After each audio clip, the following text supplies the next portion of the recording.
Hello guys, मैं नमन शुक्ला स्वागत करता हूं एक धमाकेदार सेशन में। तो बच्चों, आज मैं बात करने वाला हूं उद्देशिका के बारे में, यानी प्रियम्बल के बारे में। कोई भी कॉम्पिटेटिव क्लास का बच्चा, अगर कोई बच्चा भारतीय संविधान को समझना चाहता है तो उसके लिए कहीं ना कहीं ये इंपॉर्टेंट हो जाता है कि उसे उद्देशिका को यानी प्रियम्बल को बहुत ही अच्छे से समझना चाहिए।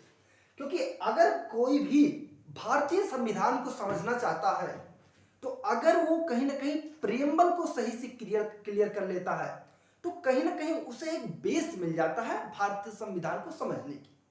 यानी अगर कोई बच्चा संविधान को समझना चाहता है तो उसे मेन रूप से प्रियम्बल को अति महत्वपूर्ण से टॉपिक से बनाकर उसको बहुत ही अच्छे से समझना चाहिए।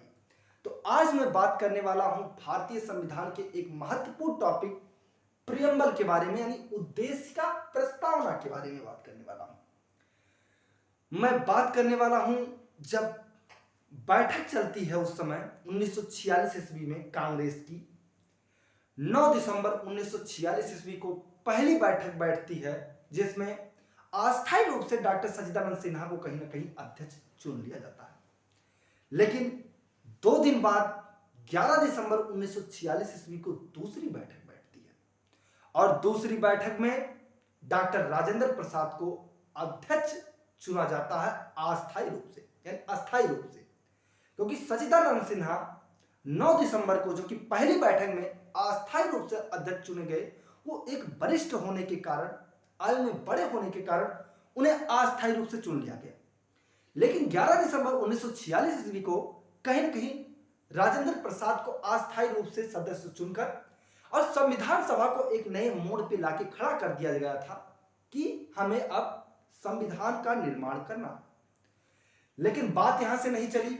उसके दूसरे दिन 13 दिसंबर 1946 ईस्वी को कहीं ना कहीं एक बार फिर संविधान सभा बैठती है और इस संविधान सभा में कुछ ना कुछ खास होने वाला था और हुआ भी।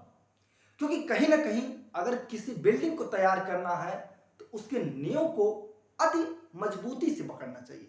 उसी प्रकार से हमारी प्रियम्बल है, यानी प्रस्तावना है। क्योंकि अगर आपको घर बनवाना है तो घर में आपको इतना पता रहना चाहिए पहले से ही कि आपको स्टडी रूम कहां बनवाना है, आपका टॉयलेट रूम कहां होने वाला है, आपका बेडरूम कहां होने वाला है। इन सब चीजों के बारे में आपको जानकारी होगी तो घर एक बेसिक स्ट्रक्चर से बढ़िया से तैयार होगा। और यही हुआ हमारे संविधान के बारे में।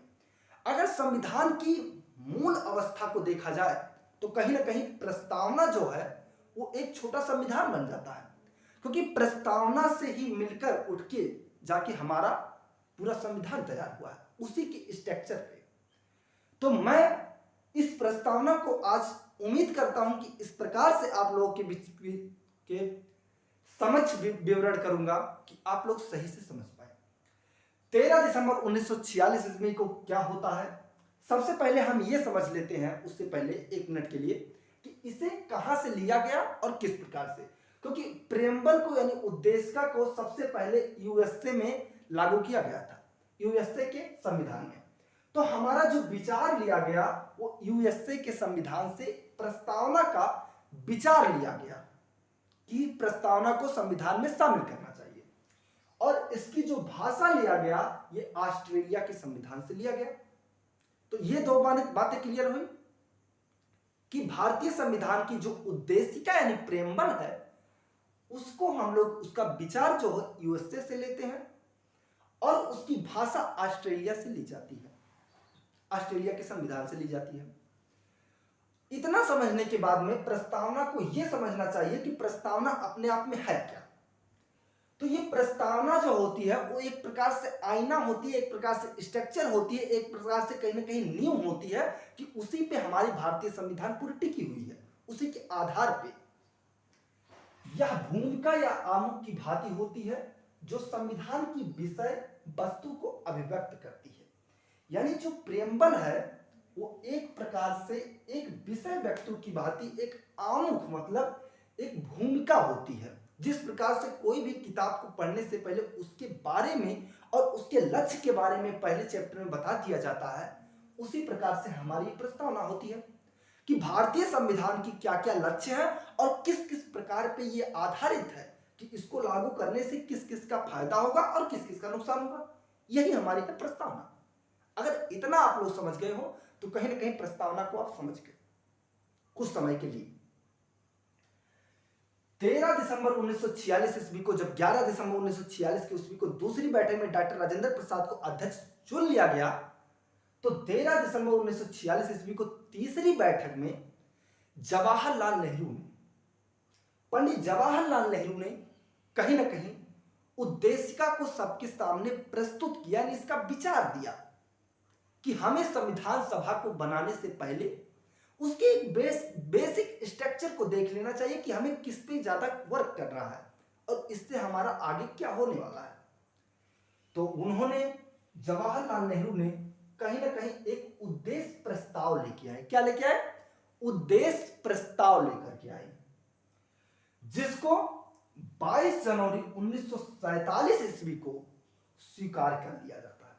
यानी जो उद्देश्य लेके आ रहे हैं वो 13 दिसंबर 1946 ईस्वी को लाया जा रहा है और उसके लगभग एक महीने बाद 22 जनवरी 1947 ईस्वी को उद्देशिका को कहीं ना कहीं शामिल कर लिया जाता है, यानी उस पर स्वीकृति मिल जाती है कि इसी बेसिक स्ट्रक्चर पे हमारी भारतीय संविधान काम करेगी, यानी इसी प्रकार से हमारी भारतीय संविधान डिजाइन होंगी। इन बातों को ध्यान में रखते हुए आइए अब बात करते हैं कि किन किन बातों पे हमारी भारतीय संविधान उस समय डिजाइन हुई, यानी उसके आधार पे बनी। तो सबसे पहले प्रस्तावना का जो पार्ट हुआ है, किस प्रकार से बांटा गया है, उसको देखते हैं।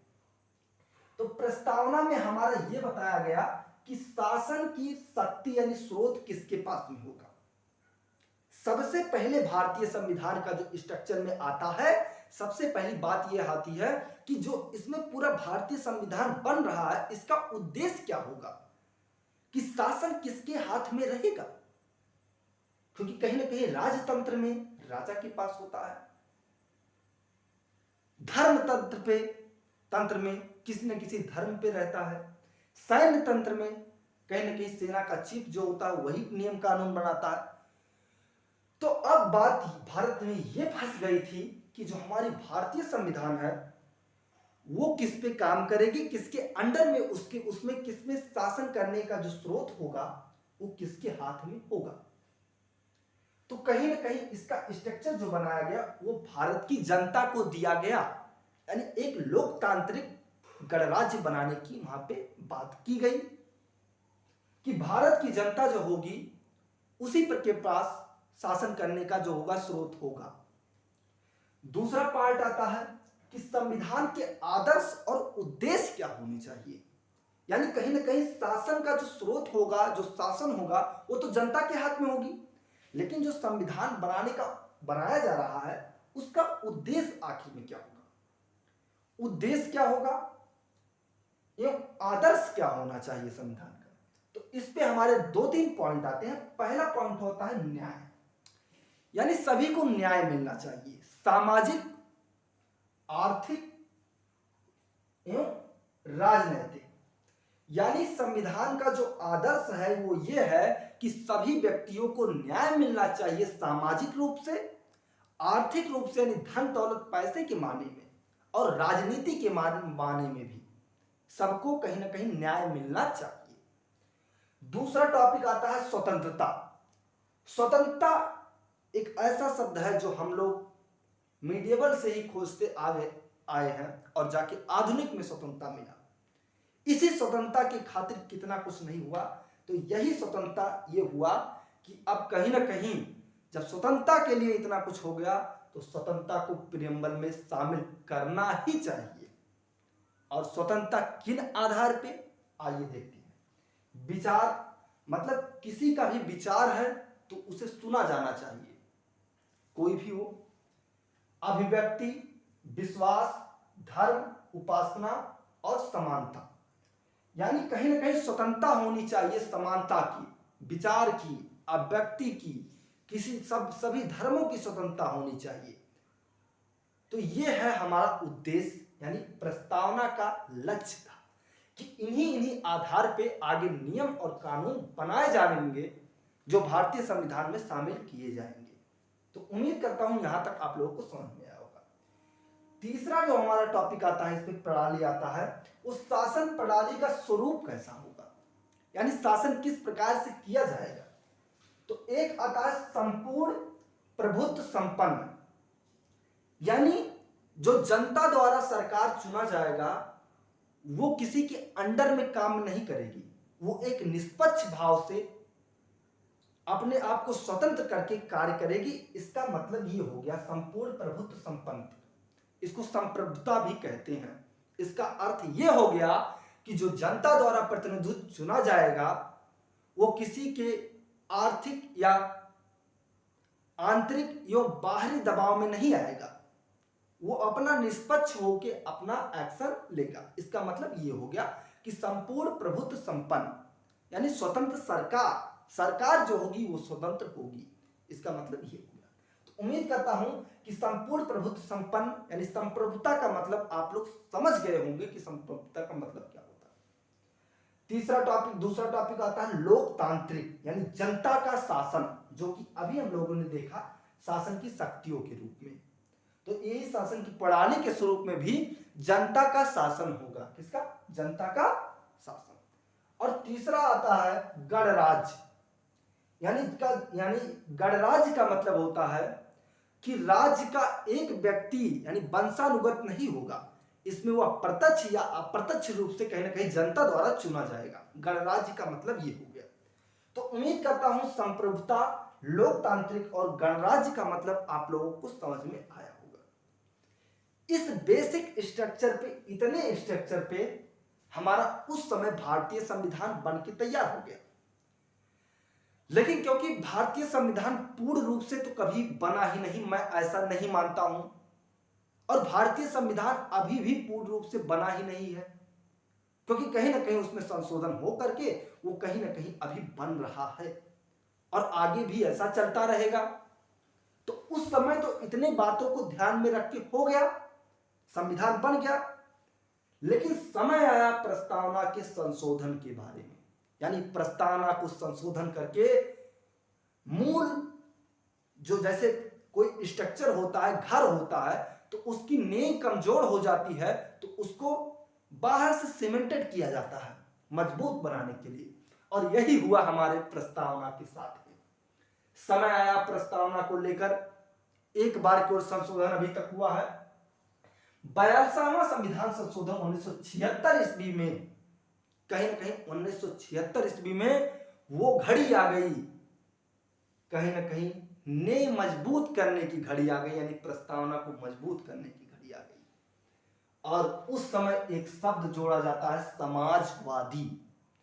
समाजवादी का मतलब होता है, जैसे आप इकोनॉमिक्स पढ़ते होंगे तो इकोनॉमिक्स में भी 2-3 प्रकार के आते हैं अर्थव्यवस्था में क्षेत्र, जैसे पूंजीवादी अर्थव्यवस्था जिसमें केवल धन का लाभ कमाना होता है। अगर आप लोग इकोनॉमिक्स पढ़े होंगे तो समझ पा रहे होंगे, जो बच्चे पढ़े होंगे, कि पूंजीवादी में एक ऐसी व्यवस्था होती है जिसमें प्राइवेट सेक्टर के हाथों में सारी चीजें होती हैं और वो अधिक से अधिक धन कमाना चाहता है। लेकिन समाजवादी अर्थव्यवस्था एक आती है, दूसरी जो होती है, और तीसरा मिश्रण अर्थव्यवस्था आती है, मिश्रित अर्थव्यवस्था। तो समाजवादी अर्थव्यवस्था में कहीं ना कहीं सरकार जो होती है उस समाज के कल्याण को लेकर ज्यादा उग्रसर होती है, और उसी को देखते हुए अर्थव्यवस्था से हमारा समाजवादी शब्द जोड़ा गया। भारत में लोकतांत्रिक समाजवाद का अर्थ यह हो गया कि आर्थिक समानता की बात की जाएगी, यानी सभी को एक दर्जा दिया जाएगा और कहीं ना कहीं सबको मौका देना चाहिए कि वो आगे निकल के अपना कुछ ना कुछ बनाए। आय के मध्य असमानता को दूर करके, यानी सब कुछ ऐसा किया जाए सरकार के द्वारा कि सभी की आय जो हो लगभग एक समान हो और वो अपना जीवन निर्वाह करने कितना कमा पाए। और दूसरा, जीवन स्तर की असमानताओं को दूर करके, जिस प्रकार से रेलवे मिला हम लोगों को, जिस प्रकार से सरकार कोई ना कोई योजना निकालती है तो वो समाजवाद के अर्थ में ही निकालती है कि जिससे सभी नागरिकों को ये फैसिलिटी मिल सके। तो उम्मीद करता हूं कि आप लोग समाजवाद शब्द से परिचित हो चुके। और दूसरा संशोधन उसी में थ्री शब्द में जो थ्री वर्ड जोड़ा गया था, उसमें पहला तो समाजवाद था, दूसरा आया पंथ निरपेक्ष। पंथ निरपेक्ष मतलब होता है कि किसी भी धर्म की प्रभुता नहीं, यानी जो यहां संप्रभुत्व था इधर, उसको पंथ निरपेक्ष किया गया, यानी किसी भी धर्म को राजकीय धर्म नहीं। जिस प्रकार से पाकिस्तान में इस्लाम धर्म का राजकीय धर्म है, उस प्रकार से भारत में कोई भी धर्म संप्रभुत्व नहीं होगा, यानी सभी धर्म की अपनी अपनी मान्यता होगी, किसी के ऊपर कोई बाध्य नहीं होगा, कोई भी अपना धर्म मान सकता है। और इस पे सरकार उस धर्म को सभी धर्म के समान अवसर से उसको आगे बढ़ने की सुझाव देगा। तो देखते हैं पंथ निरपेक्ष। भारत का कोई राजकीय धर्म नहीं, राज्य सभी धर्मों के समान व्यवहार एवं उचित दूरी बनाकर चलता है, यानी किसी भी धर्म का ऐसा ना कोई नियम निकाला जाए कि किसी धर्म को हानि हो जाए और किसी धर्म को ज्यादा उससे लाभ हो जाए। सभी धर्मों की उन्नति में अपना योगदान देना, यानी जिस प्रकार से हम लोग देखते हैं कि किसी भी का धर्म हो उसको बड़े ही हर्ष और उल्लास के साथ में मनवाती है पूरी सरकार और डिजाइन करके। तो पंथ निरपेक्ष का मतलब यह हो गया कि कोई भी धर्म को कोई दर्जा नहीं, सभी धर्म एक समान, किसी के ऊपर कोई बाध्य नहीं, जो अपना जो चाहे वो माने। तो उम्मीद करता हूं पंथ निरपेक्ष के बारे में आप लोग समझ पाए होंगे। तीसरा आता है अखंडता। अखंडता मतलब होता है कि राज्य को केंद्र से अलग होने की शक्ति नहीं है, मतलब अखंड नहीं हो, अखंडता बनाए रखना, यानी किसी को खंडित नहीं करना। राज्य अपने आप को स्वतंत्र नहीं कर सकता।